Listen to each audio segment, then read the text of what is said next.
Who did he do this podcast with?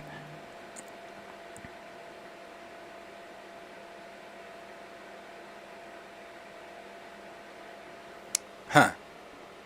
Oh, here it is, the Movie Business Podcast. Okay, cool. They give you a link to it. So we're going to listen to what Feige had to say instead of me reading it. I think that'll be a lot better. So let's listen to what Feige had to say.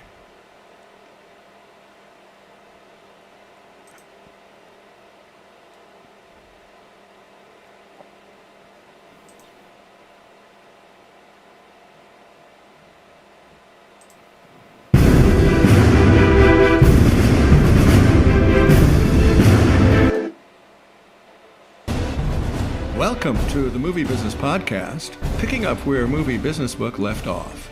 I'm Jason Squire, hosting a wide range of industry talent and executives to answer fundamental questions about the business today. Here we go.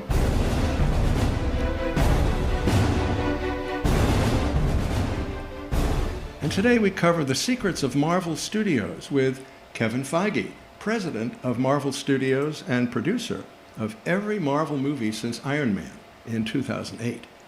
He oversees every aspect of the company's feature film and streaming activity. Guys, I'm going to skip this forward until I find where he's talking about that. I don't want to listen to that whole thing. Thank you so much, Jason. And that we, a document. Thank you. Yes, us for a very long time. What's the formula? And the truth is there isn't any. And a number of years ago, when we became part of the Walt Disney Company, one of the many, many positive things that happened then is that we got access to all of the brilliant people at the other studios within Walt Disney Live Action and Pixar, and soon after Lucasfilm. So we could have these inside conversations with people. And I found it very therapeutic when the folks at Pixar, again, this is probably a decade ago, were sharing with us how hard they have to work on each project, and how at a certain point, everything they're working on is terrible and is not very good and needs to be shaped and worked and reworked. And I felt such a weight lifted off my shoulders, because that is what it was like for us, and still is like for us at Marvel Studios. It takes a tremendous amount of work and effort to make any movie or project, much less one that ends up standing the test of time, which is always what we strive for at Marvel Studios. And for some reason, I just thought, well, all these other successful places and people, it must just come out of their brains perfectly formed. And it's only us at Marvel Studios that has to grind and work and rework and rewrite and recut and reshoot over and over again to make something work. And it turned out, no, that's not the case. The secret that is shared across successful organizations and storytellers and filmmakers is just a tremendous amount of hard work. And the only thing that can power that hard work is passion. And thankfully, that's what we have at Marvel Studios in spades. Is I always say, if we weren't here making the movies, we'd be the first ones to be buying advance tickets, or I used to say waiting in line around the block to go see them. Wow. Now, during the course of over 30 feature films and countless streaming I think this is where it starts. Are there specific lessons learned? I think on every project we work on, we learn lessons, and I think the minute you feel that you've learned it all, you should probably get out of the business. It's incredible to say that, but Ant-Man and the Wasp: Quantumania, which is our next feature that comes out in February, will be our 31st film.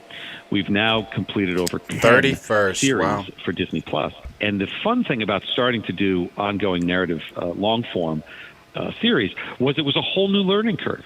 And it was a whole new opportunity to, stretch and work out a different storytelling muscle for us. But I do think, and I'm sure an example will come to me, but I do think that on every project one works on, you need to take your lessons. And we do a post-mortem on every project, or at least we try to if we're not too busy with the next project, to sit and discuss what went right and what went wrong. And I remember we started doing that. We were asked to do it for the first time after Iron Man 1. And we call them postmortems now. At the time, it was a what went wrong meeting. We were asked to do a what went wrong meeting for Iron Man. And I thought, what went wrong? This movie's a giant hit. It launched the whole studio. Well, why do we have to do a what went wrong meeting? that's a horrible way to put it, which is what I was reacting to. But it actually is great to sit and go, here's what was done, here's how we could have done it better. And we do that on every project. And I guess to distill it down of what lessons is learned is entertain the audience at every turn. Frank Capra has a quote that our co-president Lou D'Esposito quotes often, which is basically distilled down to entertain first. You can have as many beautiful messages and beautiful life theories and beautiful thematics that you want to put into the world, that all of us do and all of our filmmakers do. But if you're not entertaining first, it will fall on deaf ears. And I think that's always been the way. And that, thankfully, when you're making the kind of movies you love to see, that also goes into entertaining yourself, which is what we also try to do here at Marvel Studios. Now, how do you decide on the next phase? Well, yes, each of our sagas are broken into phases, and we now find ourselves on the precipice of phase 2 of the multiverse saga. And there are two ways to do it. One, we look at an overarching narrative, always using the comics and the 80-plus years of Marvel comic history as No shit. Always a using the guide comic. of I'm gonna stop him there really quick. Actually, never mind. what general Never long-term mind. story we want to do. But really, it comes down to each individual film or series and what type of genre do we want to do. I've been at Marvel Studios for 22 years now, and over 22 years. Most of us here at Marvel Studios have been around a decade or longer together. And from probably my second year at Marvel, people were asking, well, how long is this going to last? What is this fad of comic book movies going to end? And I didn't even really understand the question, because to me it was akin to saying after Gone with the Wind, well, how many more movies can be made off of novels? Do you think the audience will sour on movies being adapted from books? Well, you would never ask that, because there's an inherent understanding among most people that a book can be anything. A novel can have any type of story whatsoever. So it all depends on what story you're translating. Non-comic readers don't understand that it's the same thing in comics. There are 80 years of the most interesting, emotional, groundbreaking stories have been told in the Marvel comics. And it is our great privilege to be able to take what we want and adapt them. But another way to do that is adapting them into different genres. And what types of movies do we want to make? And I, from sitting at USC, probably a semester or two before your screenwriting class, Jason, and sitting in Cinema 101 and being exposed to so many different types of film, that I said, I want to make all of these. I don't want to just make one kind of movie. I want to make all kinds of movies. And I found that if we tell the story right, and if we adapt them in a way that the audience still, knock on wood, so far as following us along 22 plus years later with, we can tell any types of movies that are merely share one thing, two things: the Marvel Studios logo above the title, and a seed of an idea from our publishing history. Wow, thank you. Shit scared me. Brings us to... Oh, thank you, as far Stephen. as your I'm going to get to that in just a tracking second. Thank you, There Stephen. is so much new talent in the business, and there is so much that you need to coordinate and be aware of and be consulted on. How do you track new talent in order to choose them for some future project? Well, we have an amazing team, as I was saying, at Marvel Studios that does just that and watches all types of shows and movies that come out. And we learned many, many years ago that we don't need to just look at the pool of people that had made big blockbuster movies before. We could look at the pool of people that had done anything interesting before. And that was before 2008 and before Marvel Studios, looking at the filmmakers that Fox brought on to the X-Men film, that Sony brought on to the Spider-Man film. These were not filmmakers that had necessarily done large, giant effects-laden blockbusters before. They had done interesting stories before with a deft touch. And certainly that worked for X-Men and Spider-Man, which was the sort of crucible under which I started watching and learning how to make movies.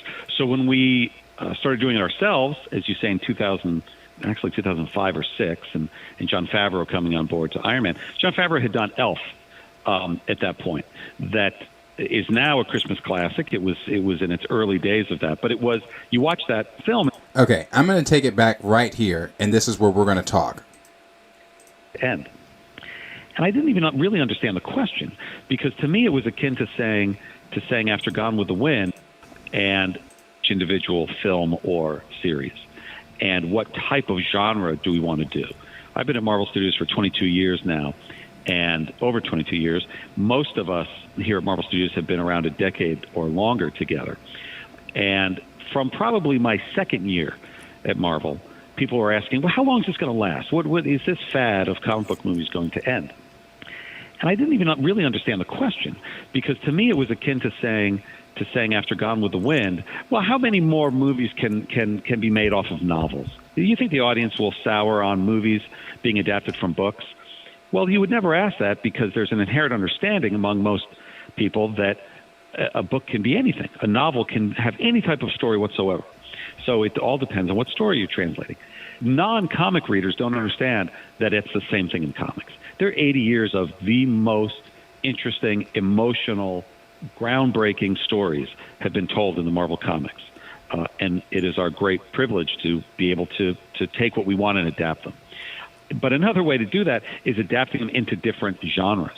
And what types of movies do we want to make? And I, from sitting at USC, probably a semester or two before your screenwriting class, Jason, and sitting in Cinema 101 and being exposed to so many different types of film, that I said, I want to make all of these. I don't want to just make one kind of movie. I want to make all kinds of movies. And I found that if we tell the story right, and if we adapt them in a way that the audience still, knock on wood, so far as following us along 22 plus years later, we can tell any types of movies that are merely share one thing, two things: the Marvel Studios logo above the title, and a seed of an idea from our publishing history. Okay, that's where I'm going to stop it. And Stephen, thank you so much for the super chat. I'm going to get to that in just 1 second. Let me just finish this thought here. So one of the things that he said there was that, as long as we are adapting from the comics, and as long as we're doing this, and as long as we still got the audience connected with us. But see, that's what I was talking about before I even played what he said. A lot of the audience is not feeling the connection. A lot of even hardcore fans.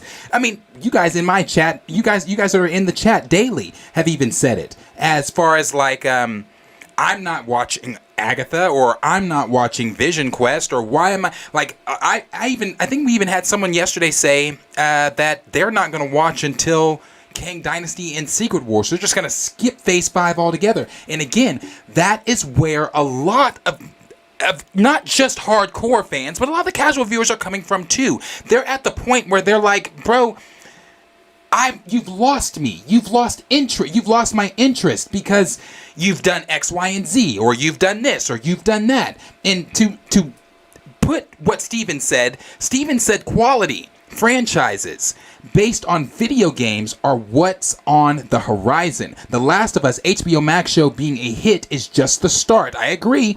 Kevin forgets the credible competition is the enemy. And that what you just said gears me into what I'm about to say here. That is so true. Why? Because look at shows like House of Dragon. Not just video game adaptations. House of Dragon is obviously it's from George R. R. Martin novelization, and same thing, just like Game of Thrones. But look at shows like that. Look at what House of Dragon did this year. House of Dragon was just one show this year. How many fucking shows did Marvel put out this year? How many shows did the MCU put out on Disney Plus this year? House of Dragon did one show, 10 episodes, ground fucking breaking. They had, before The Last of Us, House of Dragon had the most views for HBO Max for a first episode until Last of Us came out.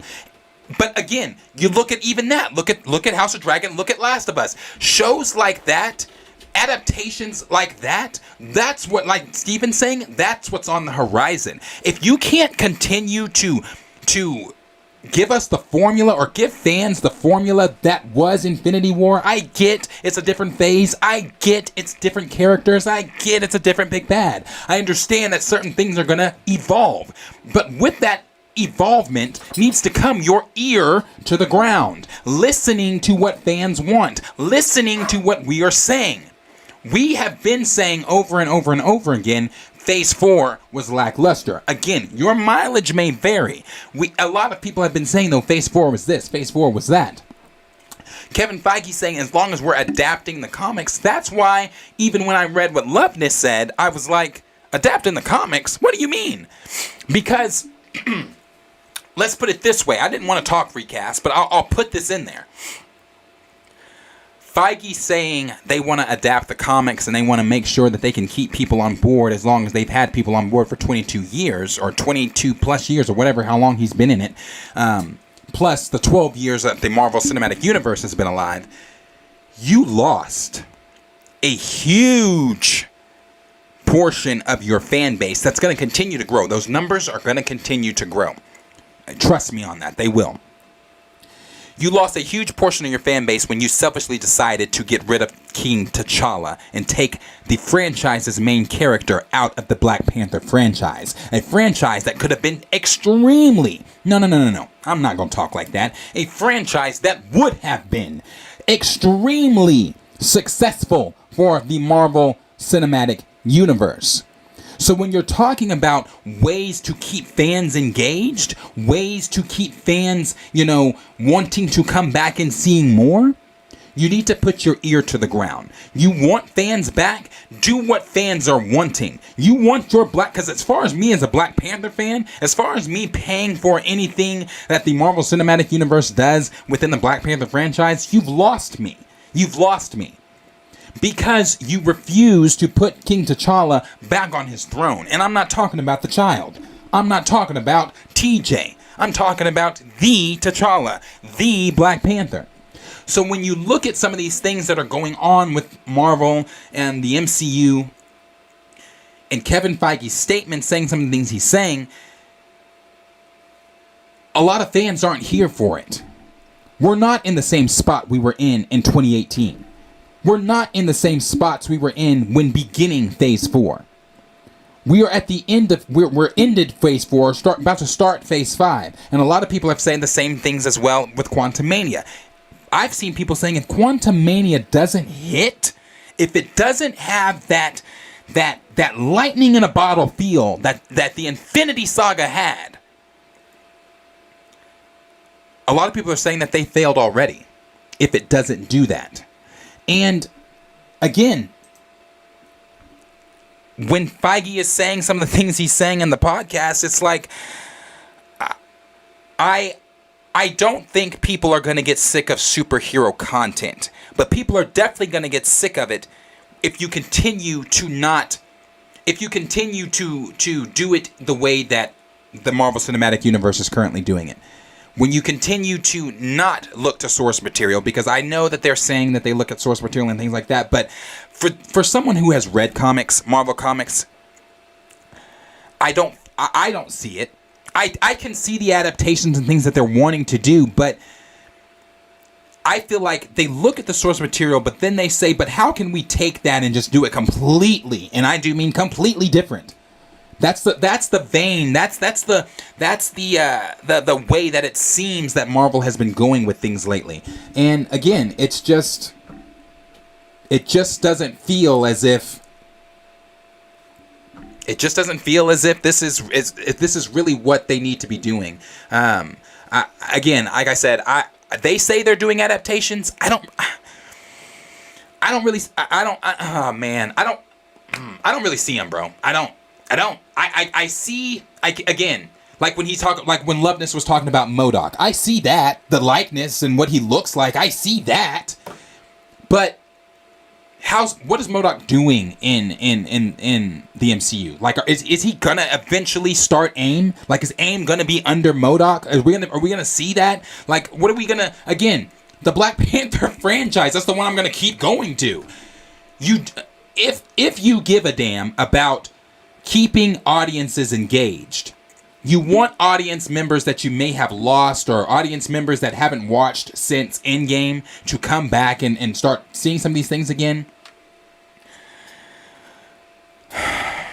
Then Marvel's got to do a better job of the word of mouth aspect as well. Why? What did I say about She-Hulk? Before She-Hulk even... after that first episode, I said, if you go back and you watch our review, I said in our review, I think they fucked up by not doing 2 episodes instead of 1. Why? Because word of mouth is a motherfucker that can get you in a good way or it can get you in a bad way. And from my opinion, the word of mouth from She-Hulk is what killed She-Hulk. People, if you remember after that first episode, the conversation surrounding She-Hulk was anything but good. The conversation surrounding She-Hulk was turning people off. Again, I'll give you another example. I work with those type of people that are not hardcore viewers like you and I are. I had someone ask me at work, is She-Hulk worth it? I heard, and this is her telling me this. She said, is She-Hulk worth it?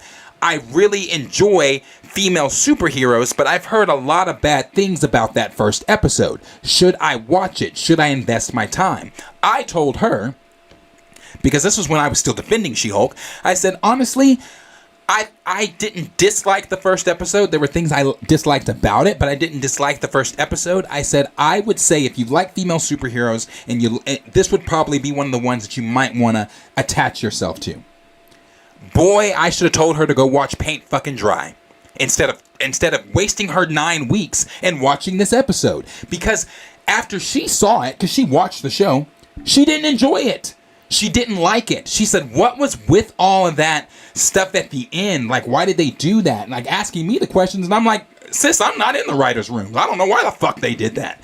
But, again, casual fans have a certain way that they feel about the MCU currently. Hardcore fans have a certain way that we feel about the MCU currently. It's an issue. And like D Stizzle just said, when your casual audience is losing interest, you know something's wrong. So I see what Kevin's saying when he's trying to, when he's saying that, oh, if we do this, if we do that. But the problem is, Kevin, you aren't. The MCU is currently not doing those things. The MCU is currently doing this weird forced agenda that they have and again,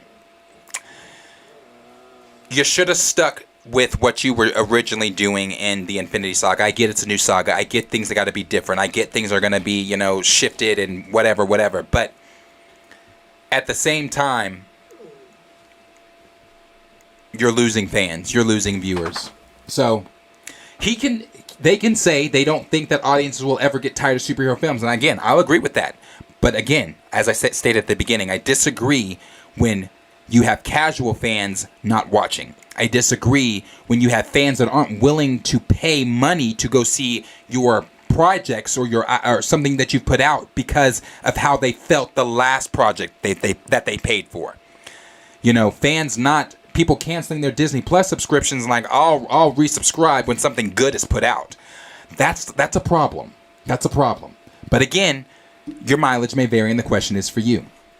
Let me know down below in the comments what you guys are thinking about Kevin Feige's most recent comments about how fans and audiences probably won't get tired of superhero films because his reasons of X, Y, and Z. Let me know what you guys are thinking. Are you one of those fans that are watching that may be a casual viewer and you're like, I haven't watched anything really within the MCU, or I don't plan on watching anything until the Avengers are back, or whatever it is. Or are you one of those hardcore viewers like myself that's watching this material and you're saying to yourself, God, I need it to get better, or X, Y, and Z, or this is going to happen, or whatever. What are your thoughts on the current state of the MCU, and what are your thoughts on Kevin Feige's most recent comments on this topic?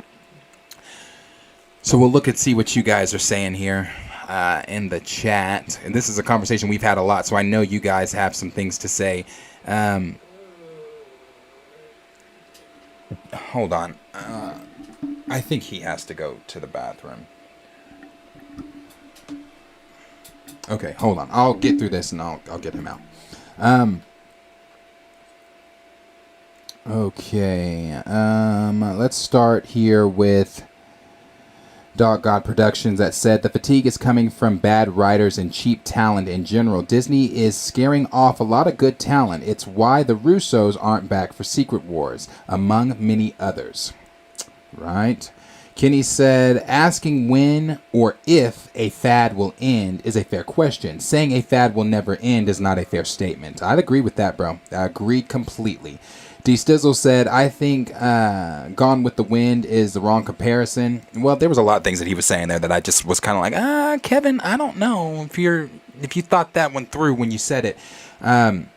Ant-Man 991 said, I'm pretty confident we'll get more superhero films that aren't from Marvel, DC, etc., especially superheroes that focus on the black community. Yeah. Raymond said, his voice puts me to sleep. What's the name of this podcast he was on? I will put this in the link so everybody can go listen to it because it's a 17-minute podcast. So if you want to listen to it, here is the link. Just put that in there and you guys can go listen to that. Xavier said, agreed, the competition is about to ramp up. Yep, Dougie Fresh said, this is why I'm praying for... Hold on, I have to let him go to the bathroom because he's not going to shit my floor. Hold on. Come on.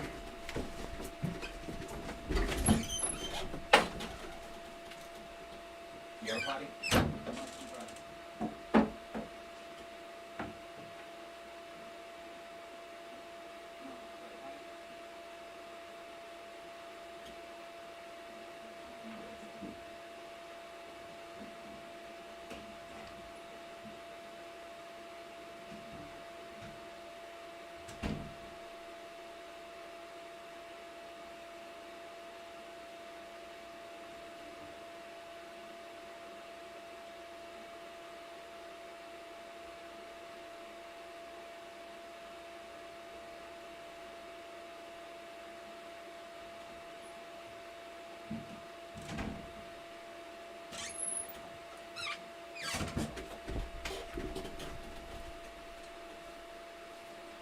Sorry, he was acting like he had to well, he did have to go to the bathroom because he went straight to the back door, so he was sitting at the door crying.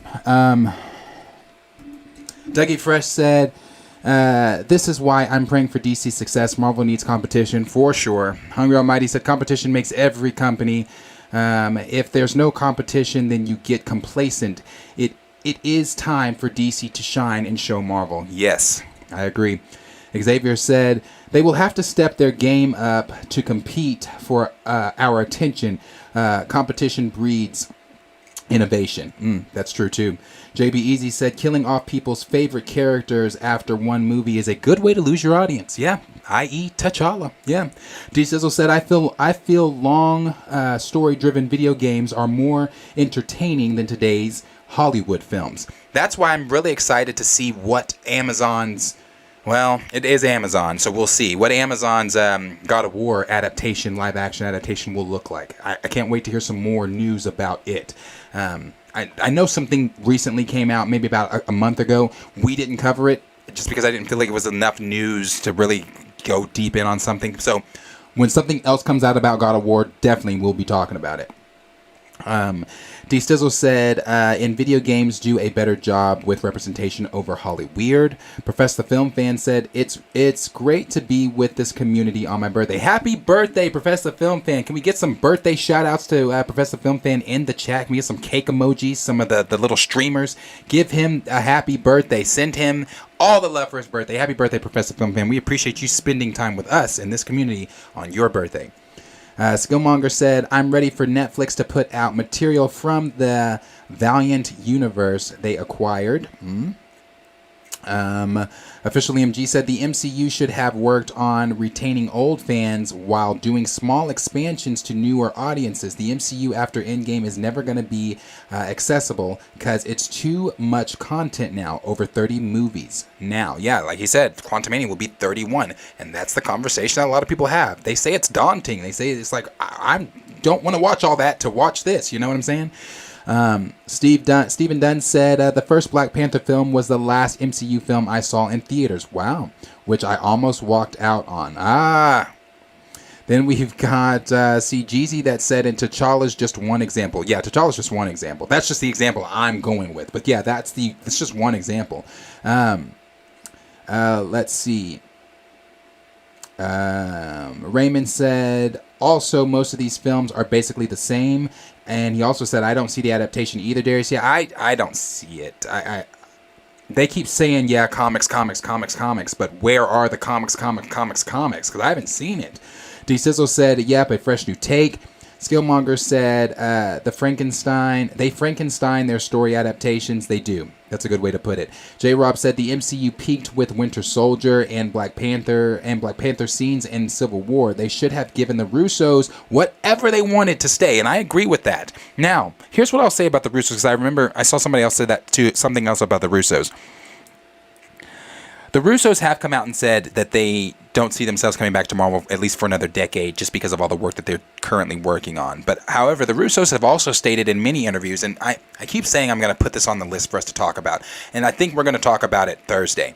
But the Russos have done interviews also where they've talked about the projects that they want to do in Marvel, and that is the X-Men and Secret Wars. Secret Wars is something they really want to do. The X-Men is something they really want to do. I would love it. I'm not saying they are. I'm saying I would love it if when the Russos said that they couldn't come back to Marvel for at least a decade because they're busy, if that's them pulling an Andrew Garfield werewolf type thing and saying, no, we're busy, we can't do it. Because as of now, at least to our knowledge, the public audience, to our knowledge, Marvel does not have a director for Secret Wars. The Russos have stated numerous times that they really want Secret Wars. So in my little nerd heart, I'm praying the Russos are doing Secret Wars. I'm praying something comes out. They're just doing the werewolf thing, and Marvel announces the Russo brothers are returning for Secret Wars. Because I agree with what J-Rob said. The Russos should have been given the keys to the kingdom. They have proven time and time again with the projects that they've done within the MCU that they know they have what it takes. It's kind of like when I talk about Dave over with Star Wars. Dave has what it takes. Dave knows these characters. Dave knows the stories that need to be told. Dave knows what the audience wants to see. Same with the Russos. So I agree. D. Stizzle said, when you're... we read that one with the casual audience and they start to lose interest. Sir Yuri G said, the two movies off the top of my head that were lightning in a bottle for me was Black Panther 1 and Captain America the Winter Soldier. That's because of really good writing. Yeah, Marcus McFeely. Yeah. Yep. I agree. Dougie Fresh said, let me go back up, sorry. She-Hulk was dead on arrival. C. Jeezy said, we as the fans have to be able to recognize the characters. Yeah. Official MG said, She-Hulk was so bad. Love Jen though. Yeah, love Jen, but She-Hulk was not it. Raptor Cloak said, it would help if they stopped changing core aspects like talking about changing the X-Men's name just to appeal to uninterested demographics. Yeah, I agree with you on that for sure. Skillmonger said She-Hulk fell off after episode 2. You know what? And I'm there with you. J-Rob said She-Hulk blew it when she dismissed Bruce's trauma. Yep. The episode 1.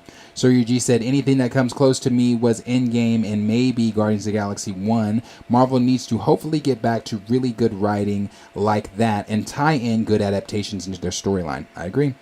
JB Easy said, I always liked She-Hulk till the series. D. Stizzle said, been a She-Hulky fan since she replaced Ben Grimm on the Fantastic Four.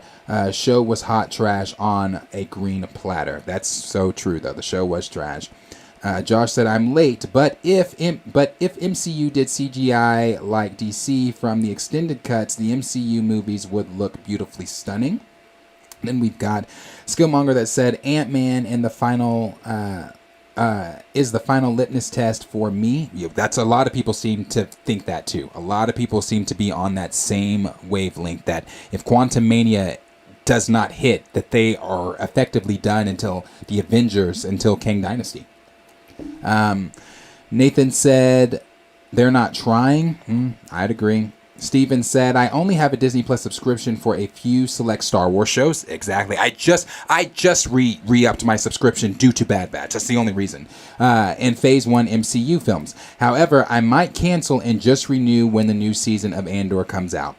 I only have it for Star Wars stuff right now because I can watch the MCU films on something else. I don't have to watch them at Disney Plus and pay Disney for it. Yeah, especially now that they've gone up on their prices too. You need to give me a reason to want to have my subscription. Xavier Phoenix said, after the way they treated the BP franchise, I need them to win me back in a major way. DeJinx said, Westerns and musicals used to be the hottest thing in movies years ago, and it died out. There you go, bro. Eventually, it will happen to superhero movies. DJF and I said, I honestly need it to get better. If I wasn't an AMC A-list, I would honestly wait for Disney Plus releases. Hey, yeah, you got that AMC A-list? You got to take advantage of that. D. Stizzle said, all big Marvel and DC films should be an event like Star Wars releases. Besides Solo, every Star Wars film, like it or not, made money. That's true. Like it or not, Last Jedi made money. Like it or not, Rise of Skywalker made money. Like it or not, look at The Force Awakens. That's damn true. Every Star Wars film makes money. That's so true. Raymond said, according to the Marvel fans, She-Hulk was very comic accurate. I wonder why they didn't go comic accurate for other stuff. Okay. I mean, it was comic accurate to the way that Jen depends on what run. Let me say that too. Whose runs are we talking about when it comes to She-Hulk? Because then you could say that it was comic accurate based on whoever's runs. I forget whose runs were they going off of for this. I forget. But it was comic accurate to that iteration of her, those runs of her. But I won't sit here and say that's comic accurate to her. Like, no, I'm not gonna agree to that. Josh said the boys proved people want that. There you go. That's a good one. The boys proved people want good stories with stakes in. Sorry, it took me down. Hold on. Let me come back up.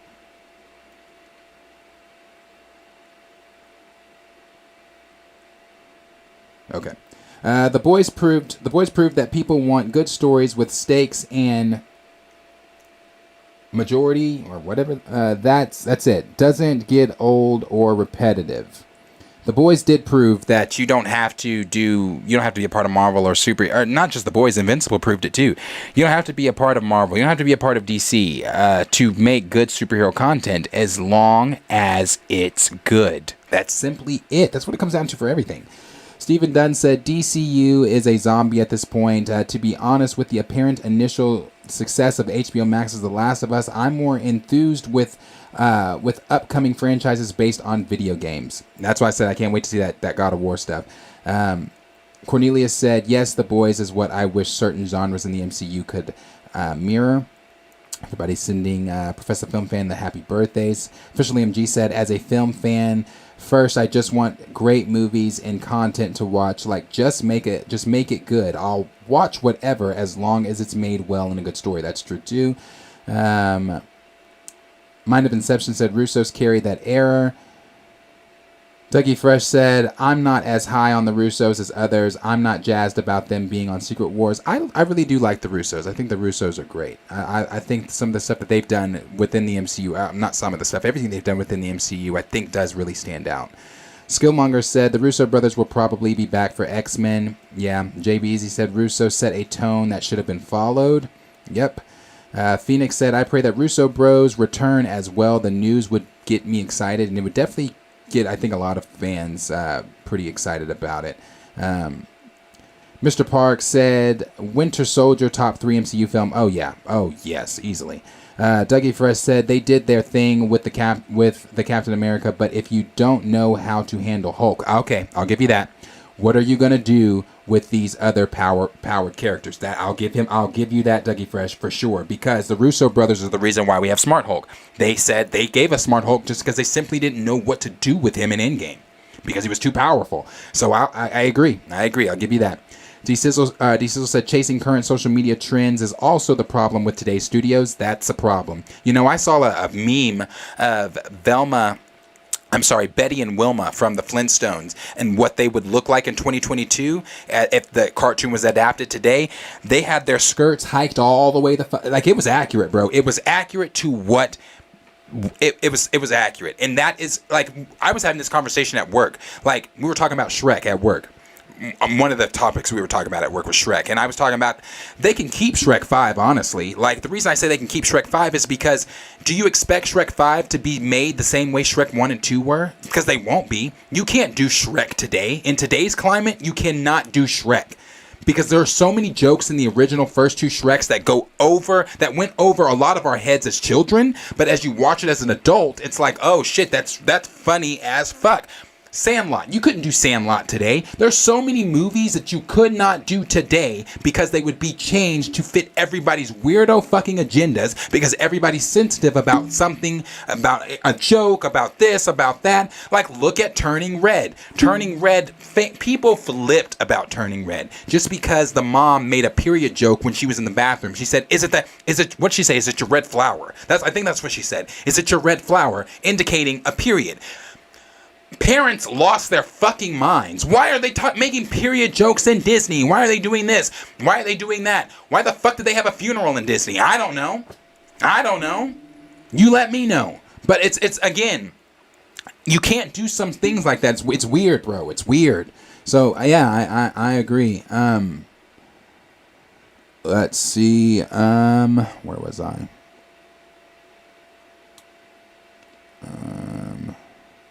Mind of Inception said, do you think we'll ever get to see Moon Knight's face off with Kang in some way or in the same scene?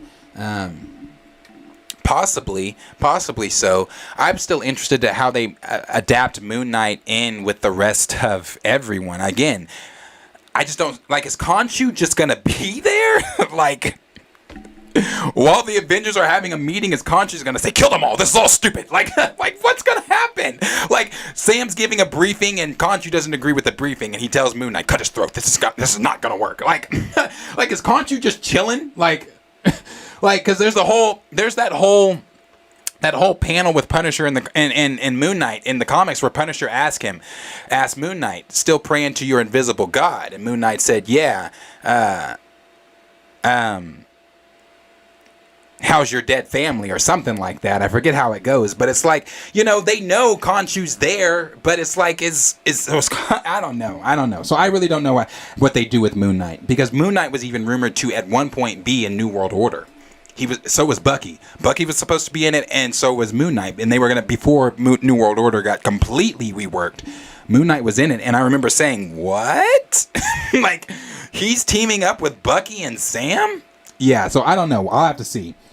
Raymond said, that's true. A lot of Star Wars movies make bank, even if it sucks. Yeah. J-Rob said, Disney Plus has Spectacular Spider-Man, Avengers, Earth's Mightiest Heroes, and 90s X-Men. I want to cancel, but I can't. LOL. It's true. A lot of that good shit is on there.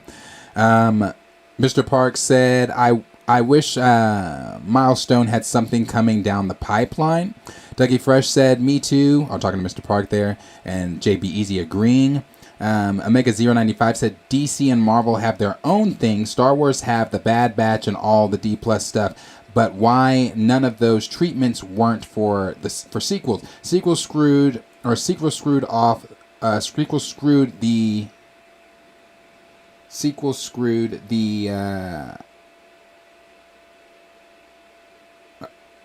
you talking about with the Force Awakens copying A New Hope? The sequel screwed a lot up for me. I was on board with A New Hope. I'm sorry, Force Awakens, even though it is A New Hope. I was still like, okay, I can overlook that. It's fine, whatever. Let's just get to this next one. But then we got to the next one.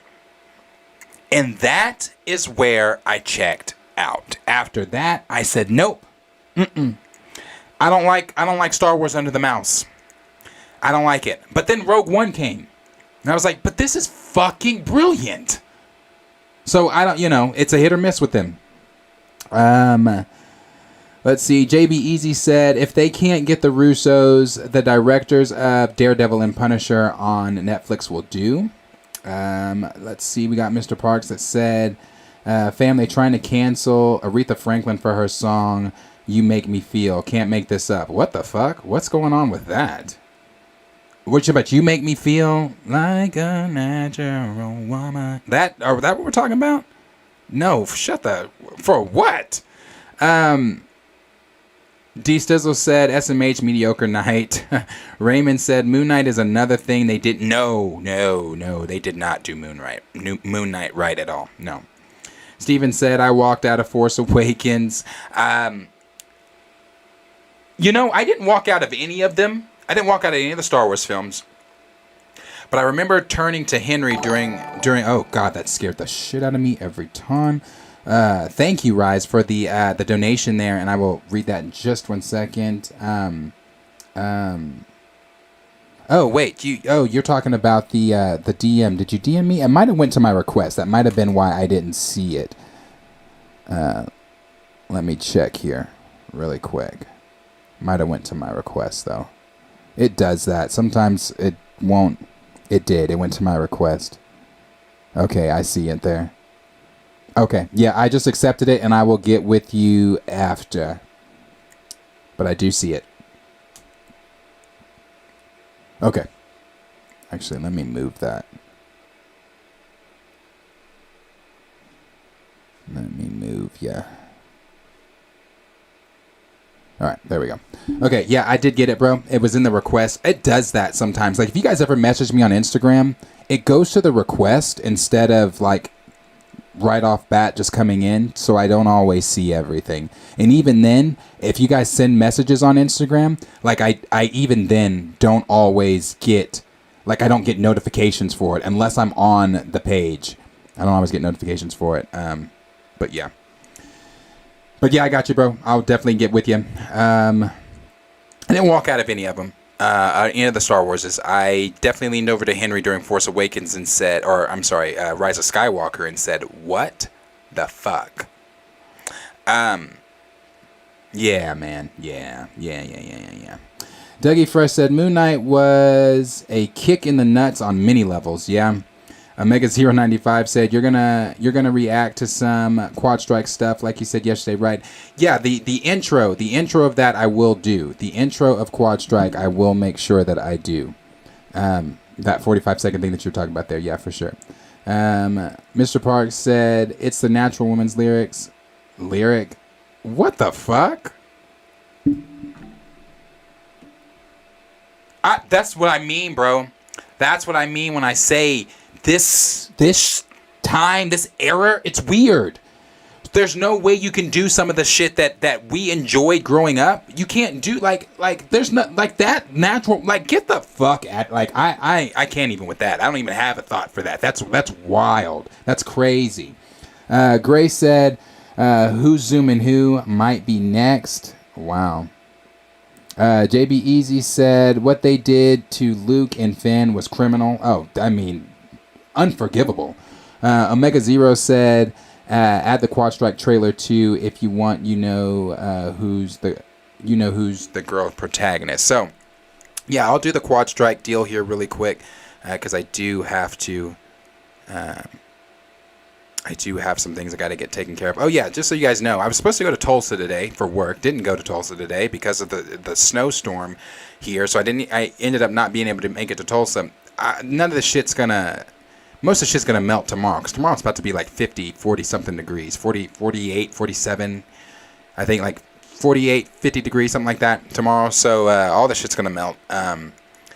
Which they're gonna make me go to Tulsa tomorrow. I am gonna have to go to Tulsa tomorrow, which means that's a long drive for me. Yeah, Oklahoma weather is fucking crazy. Fucking crazy. I'll do that trailer though really quick. Bear with me one moment.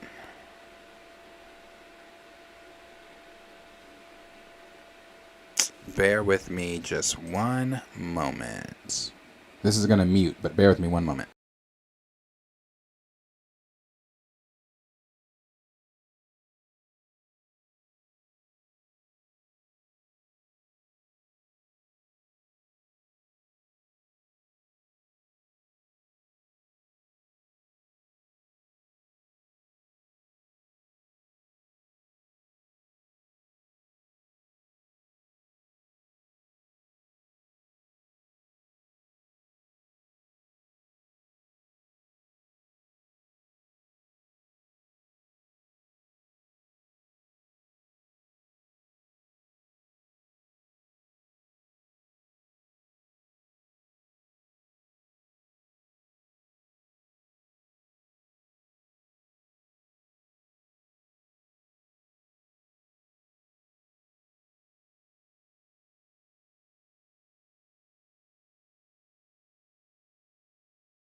Okay, sorry. All right, so this is now, I'm going to get this up on the screen. Just give me 1 second. I'm going to get this up on the screen for the Quad Strike trailer here. Or the opening to the show. I don't know if everybody here, or if anybody here knows who Pootie is. He's a YouTuber. He does prank videos and things like that, where he walks around the street and he'll talk to people. Chaotic videos. I love it. Pootie is funny as fuck, bro. I don't know if you guys know Pootie or not, but Pootie is funny as fuck. Anyway, the reason I brought that up is because the beginning of this, you guys don't know who Pootie is? Okay, now I have to show you. Fuck. Now I'm about to, you guys know who you guys have to know who Pootie is. This reminded me of, the Beyblade's Quad Strike beginning to the show reminded me of when he went he went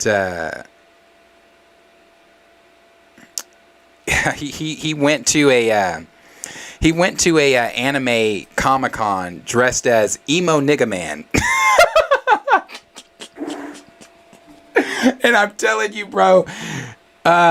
Yes, J-Rob. Pootie did the street interview in the most racist town in America. Yes, that's Pootie. Pootie was just here in Tulsa. He was just in Tulsa like 2 weeks ago. Pootie is fucking funny, bro. Like he's so funny. Hold on, I'm gonna show you guys a picture because I'm sure you guys know who he is. I'm getting this up though right now. Omega Zero. This is coming up. Hold on, where is Pootie? Here he is.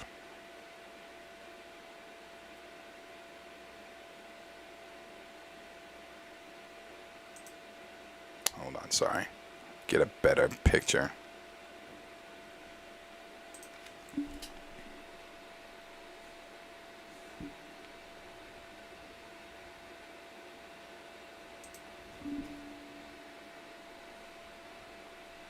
I hate silence on streams. I hate it, but I'm trying to get all this shit up that I didn't have prepared. Sorry.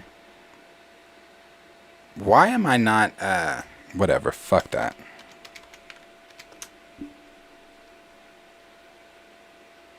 This is Pootie.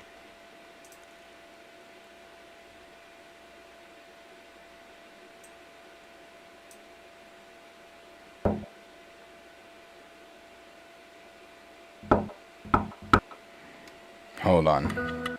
It's not gonna play because, hold on. It's not gonna play because it's fucking, the whole thing. But that's Pootie's channel. Like, Pootie is so damn funny, bruh. Like, I mean funny. The brother is so damn funny. He did the interview in the worst streets in downtown LA. He asked people to act black for $500. That's when he went to the most racist town in America and asked them to act black for $500. That shit was so funny. Like I said, he went to that anime Comic-Con. That shit was funny. Like, Pootie, bro. Pootie is funny. He's got a hoodie actually that I just ordered. It's a black YouTuber hoodie. It says black. It's black. It says black YouTuber on it. I like Pootie a lot. Pootie's funny. So if you guys don't have anything to do and you want to watch and laugh at something, go watch Pootie. Go watch some of his videos because some of the shit that he says is funny as fuck. Like I said, when he went to that Comic-Con as emo nigga man, oh my god. They said, people were asking him, who are you? Who are you dressed up as? And he said, you'll never guess. Who do you think I am? Funny though. I'm sorry. This video that video it's downloading. I'm sorry. Slow ass shit, but it is downloading. I wish I could play something that he's done, but it won't. I know it won't let me. It's not gonna let me. Hell, it's barely bringing this shit up, which is so fucking annoying. My God. I'm taking that off the screen, because that's gonna do that every time. Oh, damn. Why is he still up? Okay, here we go with this, at least. Shit.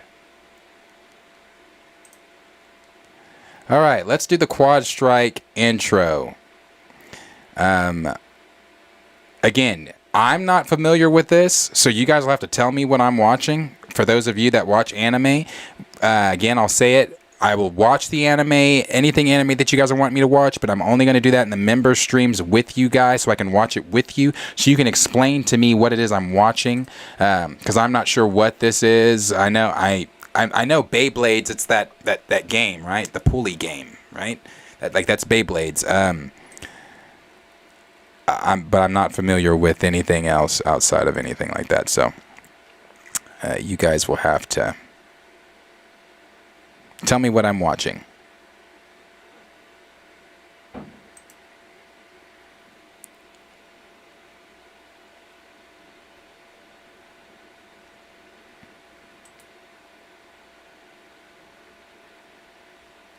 If it plays it.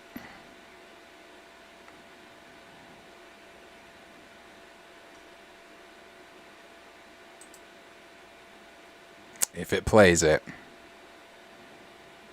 Oh, just put Modok on screen. I got you. Modok's on screen. We'll put Modok there until... Spoiler Kings. Appreciate you being... Shit! Shit! Quad Strike!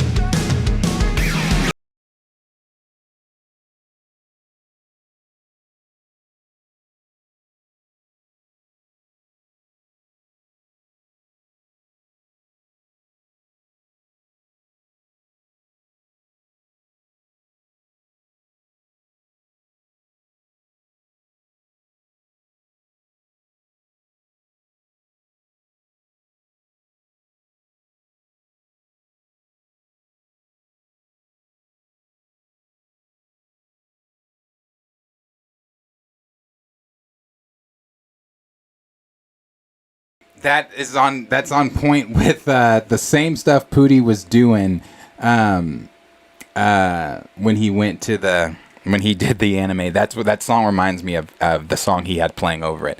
Like I said, I don't know anything about it. I have no idea anything about that at all. You guys, and if the stream is being choppy right now, I told you we are in the middle of a snowstorm and power outages are happening. So, but yeah. I'm definitely gonna watch the anime stuff. You guys got to send me that. The stream is almost yes, Spoiler Kings. The trailer got me 2 days in a fucking row because the way it comes on with that loud, that just Beyblades at the beginning. That shit. And it's right here in my ear, so it scared the shit out of me. And this is turned all the way up. But yeah.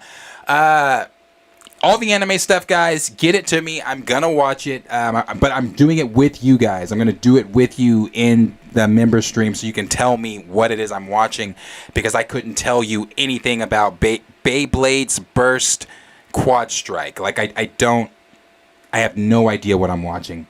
I have no idea. That doesn't mean I'm not interested. That just means you guys have to hold my hand along the way and tell me what it is that I'm watching. But yeah, last few comments here. Raymond said, so since you're watching another theme song, well, shit, it just took, okay. Since you're watching another theme song, you can watch like a Naruto theme. Anybody in the chat know which theme he should watch that isn't like spoiler because, yeah, got spoilers in most of their intros. Professor Bone Fan, yes, thank you. DeJinx said, did he bring his dogs in from pooping? They have I left the door. So Capone is extremely smart. Like, that is my baby, bro. He's smart. So I can leave the back, because I heard them. I already heard them. I know they're in the house because I can hear them outside the door. Capone will open it and close the door. So he won't, like, with the knob, he won't open it with the knob. I leave it open a little bit to where he can nudge the door open. He'll open it, but then he will then close it if I'm not there. So I guarantee you, if I walked out there right now, my back door's closed. And Capone is just sitting by my bedroom door, probably waiting to go in. So, no, they came in, they brought themselves in. They're extremely, well, I mean, I don't want to say they. That T'Challa, he's missing a few fucking screws. But Capone's really smart. Capone is really smart. T'Challa's smart too, but T'Challa's like grade 5 smart. Like he's like, he knows shit, but he doesn't know shit. Like, you know, he's one of those kids that he thinks he knows everything and he can tell you some things, but he doesn't really know shit. Capone, on the other hand, Capone's extremely intelligent. So, D Sizzle said, we got a big storm coming tomorrow. Yeah, we got it today. It didn't do what I thought. It didn't do what they were saying it was going to do, but yeah.